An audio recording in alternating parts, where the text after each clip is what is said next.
saben perfectamente, y si no, solamente tienen que leer lo que van a recaudar. No van a recaudar nada.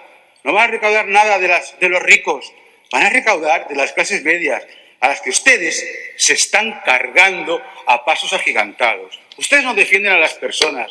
Ustedes defienden a su oligarquía, a sus colectivos, a sus amigos, a sus diarios. A esos son a los que ustedes defienden. Ustedes ni defienden a los trabajadores, ni a los autónomos, ni a las pequeñas empresas, ni a nadie. Miren, lo que hizo desarrollar la civilización, lo que hizo desarrollar el mundo, no fue Keynes y sus políticas de inflación y de recesión, de burbuja y de desempleo. No, por favor, no, lea usted, oiga, usted es joven, pero tire para atrás. Hay cosas escritas, de verdad, se lo juro, hay cosas escritas y lo puede ver. No, lo puede ver. Verá, no, es que se sorprende usted de lo que le estoy diciendo. Oiga, ahí está la historia, ahí están los manuales.